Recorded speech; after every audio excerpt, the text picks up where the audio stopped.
65-ojo gimtadienio proga Rimantą Pečkį, gyvenantį Kėdainių rajone Mantviliškyje, sveikina krikšto dukra su šeima ir taria: jubiliejus tai ne metų skaičius, o gyvenimo pilnatvės rodiklis. Su švente!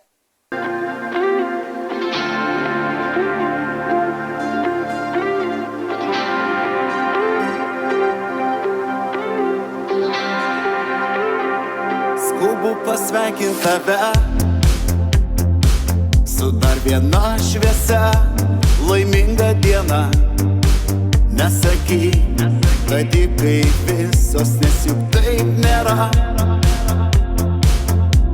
Tu viską turi, net įmanai per mažai, bet patirtis ir jausmai tai daug labai.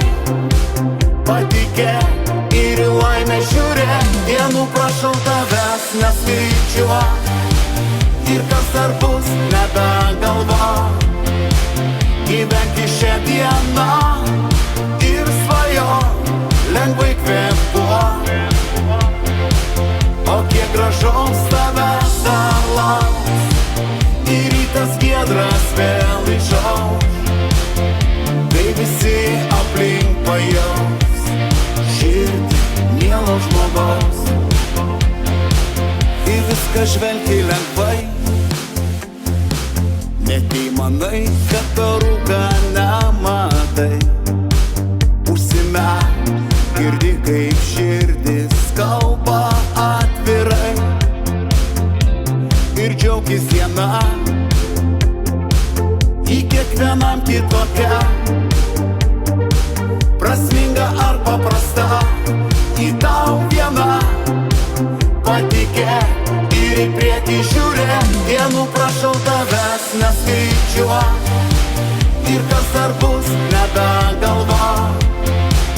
Gyvenk šią dieną ir svajok, lengvai kvėpuok, o kiek gražaus tavęs dar lauks, ir rytas giedras vėl išauš, kai visi aplink pajaus širdį mielo žmogaus.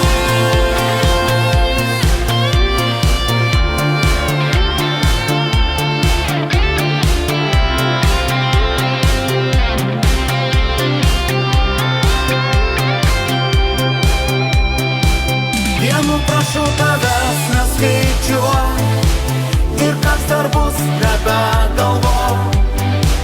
Gyvenk šią dieną ir svajok, lengvai kvėpuok,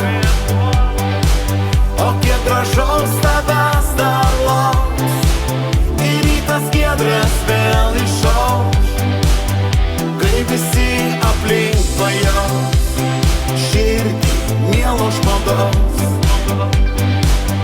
Kai visi aplink pajaus širdį mielo žmogaus.